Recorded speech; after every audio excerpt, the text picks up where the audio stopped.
Assalamualaikum warahmatullahi wabarakatuh.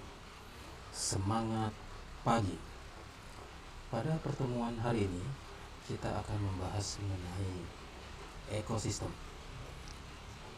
Ekosistem adalah interaksi antara organisme dan organisme lainnya serta segala sesuatu yang tidak hidup di suatu ruang dan waktu tertentu. Ekosistem disusun oleh organisme yang merupakan komponen hidup atau disebut juga faktor biotik, dan komponen yang hidup atau disebut juga faktor abiotik. Prinsip ekosistem yaitu ada tiga.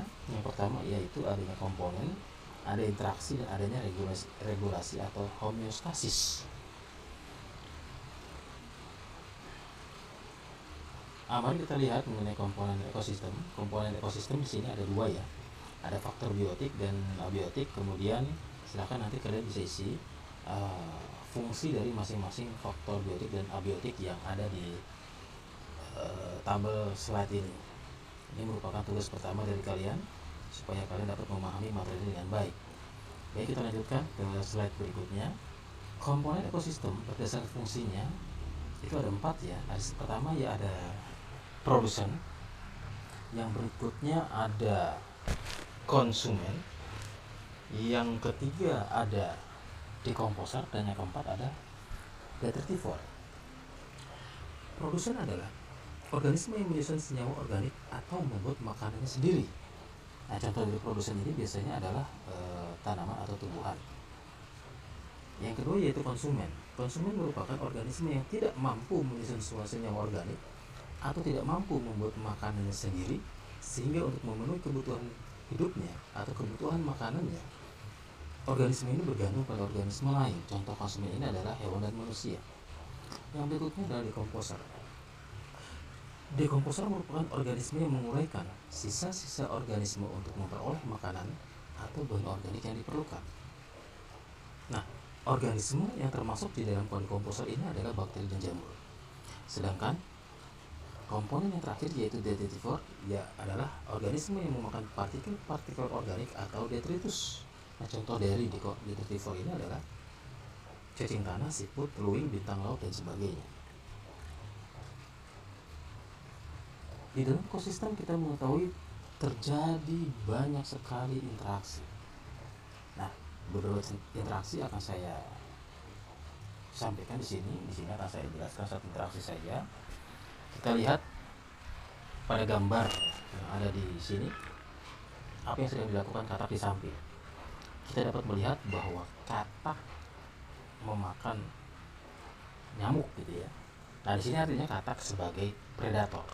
Nah, interaksi yang terjadi di dalamnya disebut juga interaksi predasi. Yang berikutnya adalah gambar di bawahnya. Singa memakan hewan apa itu? Mungkin banteng ya.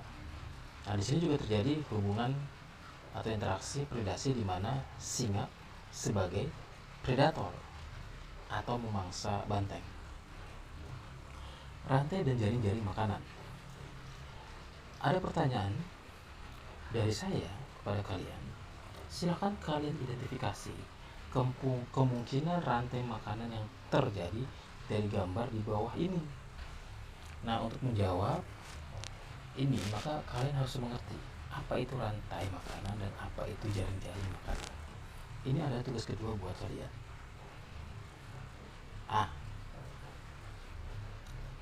Penjelasan mengenai rantai makanan. Nah, ini bisa kita lihat di sini. Rantai makanan adalah proses makan dan dimakan dalam satu jalur. Contoh ya, ini padi dimakan tikus sawah dimakan oleh ular. Ini satu jalur. Padi di sini bertindak sebagai produsen, tikus sawah di sini sebagai konsumen satu atau disebut juga herbivora, sedangkan ular disebut juga konsumen 2 atau karnivora. Nah, kalau jaring-jaring makanan maka sama ya definisinya, cuma nanti berbedanya di mana? Sama-sama ada proses makan dan dimakan, tetapi dia bukan satu jalur kalau jaring-jaring makanan. Nah, kalau jaring-jaring makanan itu ada 2 jalur. Contoh, padi dimakan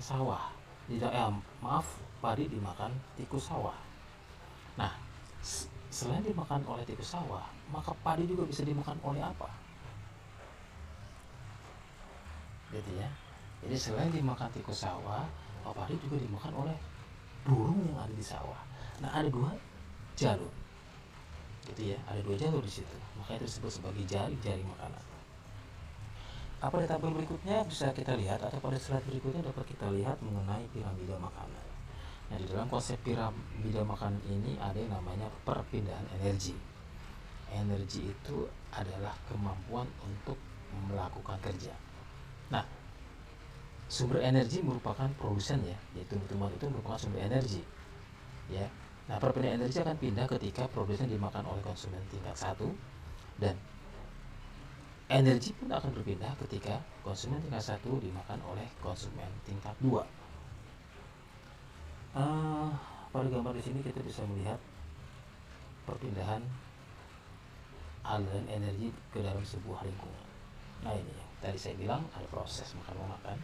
Produsen sebagai sumber energi akan memberikan energi kepada konsumen ketika konsumen memakan produsen.